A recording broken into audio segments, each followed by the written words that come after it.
So let me dive into a couple of platforms here, the big ones, of course, and kind of give you the high level rundown of what they are, what they're good for, and how they work. So first, let's tackle Facebook. So Facebook can definitely drive paid visitors to your website, but it can also serve as a destination for fans of your website or company, because you can build a Facebook page and grow a Facebook page.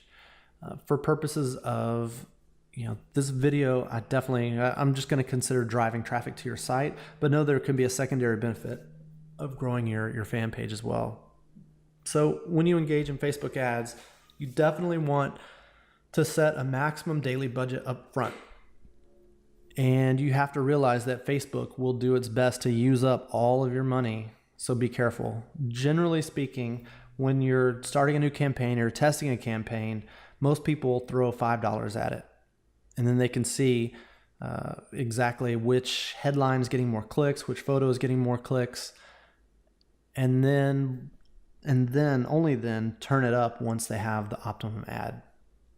So like I said, Facebook will try to spend everything every day. So if you create a new ad set at 10 o'clock at night, I'm not sure if it's Eastern or Pacific, I just know it's at night. Facebook will try to spend every single bit of the $10. They don't prorate it across a day. They will spin it up before midnight. So just keep that in mind when you do the initial setup. So you also need to understand what your goal is when you set up Facebook ads. Of course, like any other advertising, you need to figure out what you want. Do you want signups to your list? Do you want registrations, or do you just want flat out traffic and that's it? So Facebook gives you a good option. I guess Google does as well. We'll talk about that in a minute, but you can figure out what you want and set up the ad accordingly.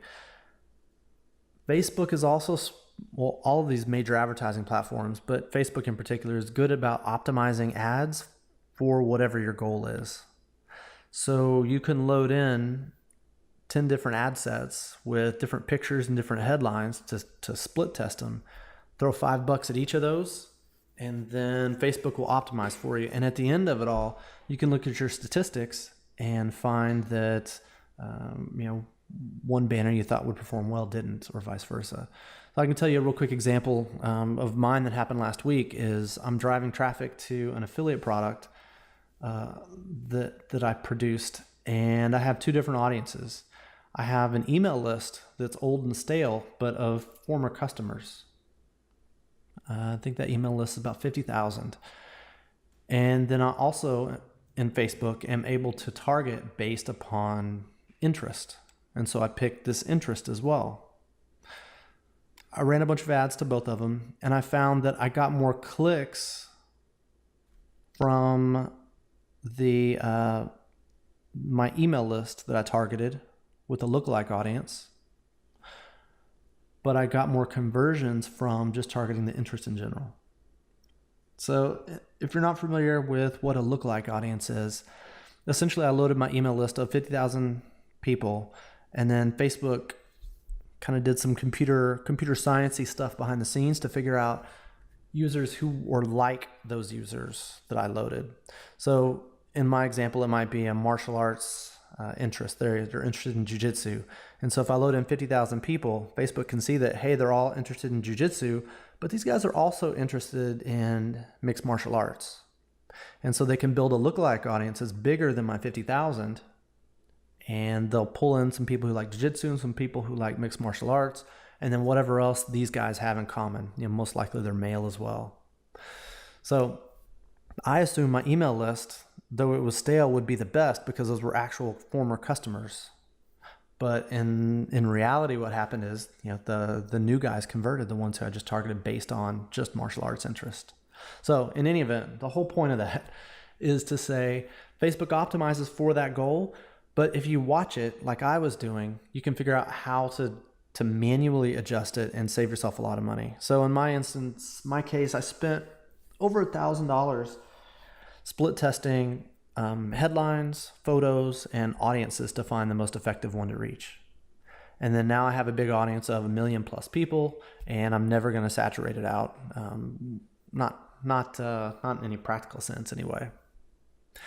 So It's also important to note that the cost per click, in our case, since it's traffic, was completely dependent upon a niche. So, for example, I did a broad niched site or fan page, and it it was about the TV show Big Bang Theory. I was able to get likes on this page for a penny each, or less than a penny each. So I did another one, and I did it on the band Maroon 5, and it was around a penny or 2 pennies, something like that. I decided, okay, this is easy. I've got a couple big groups now of 20, 30,000. Let me go ahead and try to target something like weight loss, because then I can make some money by pushing some affiliate products. And long story short, I wasn't able to get clicks in weight loss using my, just kind of hack and slash and turn up the money for cheaper than, it was around 75 cents. So the niche that you're in is particularly important. And then targeting those people is also important. So this is where Facebook lookalike audiences could help, because I can say, hey, let's target everybody who's got weight loss, or I can have a list of weight loss people, upload it, and then Facebook will find people who are related or look alike to my audience, and I might be able to reach those guys cheaper, and so it'd be more cost effective. So bam, there you go. When I first got into Facebook advertising a few years ago, I had a good mentor who walked me through a best practice, what they consider best practice for optimizing your ads. And they said very bluntly, you need to optimize it in segments. You're going to need to spend a lot of money up front, but then you're going to nail your audience down and your ad down perfectly. So we do it in chunks, and this has worked out great for me. So first, you optimize the photo. You have the same headline, you have the same tag, the copy below it, but you load up a bunch of photos. And I highly suggest you don't make the photos similar. So one may be an outside shot, one may be an inside shot, one may be an abstract shot of just, some random geometric shape. Some may, be very colorful. Some may be monochromatic, but keep them outside of the same family, because you never know what generates clicks. I would say more than half the time I'm really surprised about the winner, and I've been doing this for quite some time. So after you optimize for the photo, then you need to optimize for the headline. Do the same process. So you take your single photo, your single winner, and then you rotate through a bunch of headlines, 6, 8, 10 headlines to figure out what gets the most clicks. And then whatever the body of the ad is as well. So if you have multiple audiences, like the example I gave just a minute ago, I like to try to optimize those up front to save a little bit of money. That way I can figure out which one is most effective and then cut them out quickly. All of this is up to you how you want to do it, but this has worked very well for me, and it's just scientific, step-by-step, paint by numbers. I like that way more than just throwing a bunch of ads and seeing what works, because truly that isn't the best and most effective way. Let's approach it logically and scientifically. Finally, you need to make sure to understand what the difference is between a mobile audience and a desktop audience. If you're trying to sell an app, you should probably target mobile. If you're trying to sell a complicated website or web service or a complicated product, probably desktop, because the phone won't render it very well. So know who you are and how to target them. Side note here, for right now, mobile clicks, mobile advertising is about a third the price of what desktop advertising is. So if you're able to target on mobile only, that'll really save your ad spend. So just keep that in mind. So let's talk about ad types that Facebook supports, and there are quite a lot of them here.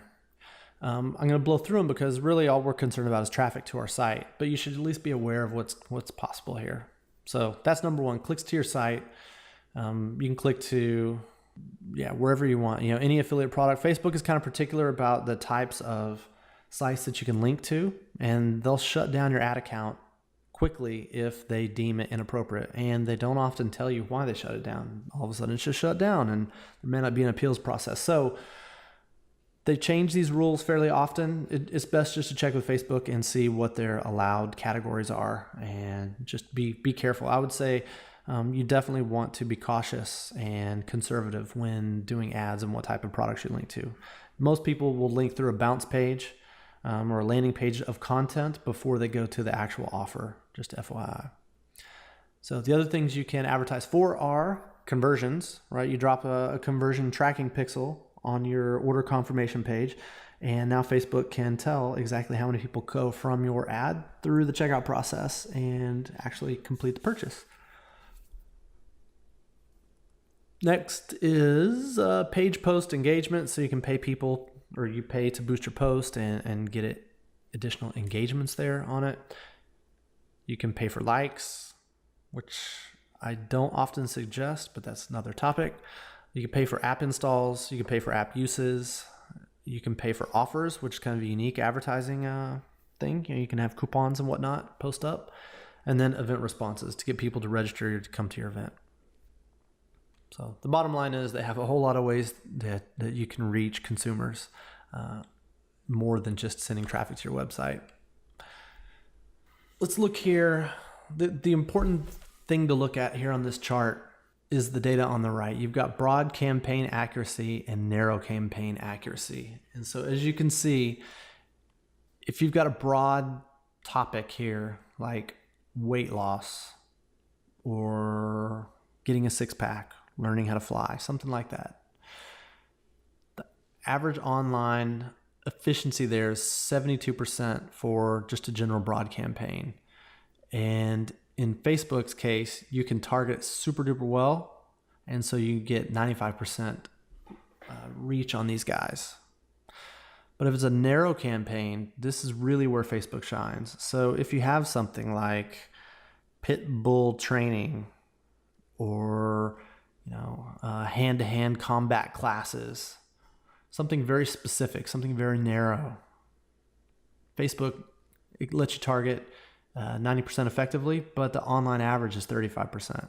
So really this has to do with all of the targeting options that Facebook offers. Google does have decent targeting options, but Facebook is absolutely amazing. And it is because we give them all the information that advertisers need to reach us. So, think about it. What's in your Facebook profile? You've got 50 likes. You've got, 50 places that you've been. You've got your favorite books, your favorite movies. All that stuff is right there for Facebook to data mine. And so it's great when you're an advertiser because now, now you can reach who your audience is. And truly, it's also good for the consumer too because they see ads that are more relevant, right? I'm a guy, I don't need to see ads for baby clothes, but I wouldn't mind seeing maybe whatever, a coupon for Hooters or some sort of fancy sports car. So it makes sense. So this is just common sense when you think about it, because Facebook has such granular level targeting. It's it's quite useful. And this is an example right here of how specific you can target. So starting at the top, you can pick location, and of course more than one location is possible, right? So if I only want to target people in San Francisco who like to juggle, I can do that. Or in this case, I want to find outdoorsy people who like nature, hiking, or solar energy. Okay, that's actually probably a lot of people in San Francisco, right? I want to find people that are age 13 and up, and I don't care if they're male or female. So you see underneath the precise interests, the ones that I've picked, there are also suggested likes and interests. And this is where Facebook is kind of coming in and saying, hey, look, if you want to broaden it a little bit to say people who are interested in mountaineering, it's going to add another 3.9 million to your audience. And so if you look at the audience right now, on the right, the top right, it's 156,000 people. And you can see right underneath that what the parameters are that I'm targeting. So just use your imagination here. This could be a real estate agent who wants to find people within 5 miles of where they are. Or it could be a college SAT prep course person who wants to reach San Francisco at large, and they need to hit people between ages 16 and 18. You can make this as specific as you want to. So it's quite amazing. Now, the downside to all this is Facebook's ad manager, and they change it a lot, and it's kind of clunky. And there's a simple one, and there's a power editor, but the bottom line is they have so many options, and they have so many kind of layers to use this, right? You create your campaigns and your ad sets and your ads and all that stuff, it can be kind of confusing. And so when it comes time for you to get Facebook ads, I suggest that you wait a little bit, set aside a little bit of time, and not get frustrated. Take your bubble bath before you do it. Get your glass of wine or your cigar. Do whatever you got to do to, just sort this out and not be too frustrated. And I'll also throw a suggestion out there too. Don't be afraid to go with an agency, especially at first. Pay somebody $500 or $2,500 or whatever that needs to be to set up your first campaign, because then it's probably going to be done right, or at least better than you would have done it, and it kind of gives you an outline of what you should look for in the future when you make new ads. Hopefully that makes sense. As you can see on this screen, we've got display ads on the right, and as you can tell here, it's all sponsored. And then you've got a newsfeed ad here, which is a suggested post. So these are two of the many looks that Facebook has for their ads. Oh, I personally don't mind sponsored ads because a lot of times they're relevant to me, right? I guess I'm a good audience there. Newsfeed ads kind of annoy me, but hey, I don't pay for Facebook, so I put up with it. And here's an example of what the ad dashboard looks like. And so in this case, my ads have reached 113,000 people. I spent $1,300 and I got 1,300 conversions. So it cost me basically $1 per conversion. So again, this goes back to CLV. What's your customer lifetime value? If it costs me $1 to convert somebody, and conversion in this case would be a newsletter sign up, how much money is a newsletter sign-up-y worth? Do they bring more than $1 worth of money to me on average? So the answer is yes. So that means I can turn it up. And in this case, you can see I've actually paused my campaign because I need to make some changes to the website to make my ROI even better. Interesting, isn't it? Okay, moving on to Twitter. Kind of the same thing. What is your goal? Website clicks, conversions, app installs, engagements with Twitter. For our purposes, we're just talking about website traffic. Cool thing with tweet ads is you can target specific audiences as well as followers as well. So I can pick somebody and say, I want to target all their followers. Just like Facebook and Google, you need to set your daily max budget. And with Twitter, you can set your max budget as well, which kind of is a safety check so you don't end up with accidental runaway charges. You can bid on link clicks, right? So clicks to your website, and the minimum price is 10 cents each. So in all, definitely reasonable to charge 10 cents for a new visitor to your site. Facebook has the best and most robust targeting system just because of all the data that they have on us. Twitter isn't nearly as good there, right? Just because when you use Twitter, you don't really fill out any profile information. Maybe your location, right? So all they can do is tell who you are by who you follow and who follows you, and so you can target based on those like lookalike type audiences. But in general, and you can target on keywords as well. But in general, it's not quite as targeted. So real quick, what their ad types are. Followers, you can grow your account. And as you can see, you can target based on your tailored audience, which is custom audience, Facebook parlance. Keywords, interest, location, language, gender, or device. So device is interesting. Anyway, you can get website clicks. So that's what we want to do is get clicks. And those type of ads, there are 8 different variations of website cards. The one we want is a click-through or a visit, right? Going to our website. You can pay for engagement of your tweets, right? Some comments or retweets or whatever's. You can pay for app installs, which is useful if you have something mobile. And then, of course, Twitter leads, which is a lead capture at Twitter that you can use just to grow your email list or your prospect list. Well, pretty straightforward. Here are a couple of examples. On the right, you see this is promoted by BlackBerry. So that's an ad. And as you see here, same thing. This is promoted. So in Twitter's case, these are essentially like visitors won't be able to tell the difference between them. They can barely tell the difference between Google ads. And that was before Google started making them all look alike. So yeah, I mean, that's cool. It gives, it will give you authority because your ads show up like this. And this is why ads get so many clicks, is because of visitor confusion. So here's an example of Twitter activity, or the Twitter dashboard. It's pretty powerful. It shows the various tweets that came out, right? And what the impression count was, what the engagement level is, and obviously engagement rate. So you can see, look at the difference between them. As high as 11.2, as low as 0.7. Like it really just depends. You can look at the social media training to kind of dig into Twitter a little bit more and how all that works. How to write good, catchy headlines that get retweets, that type of stuff.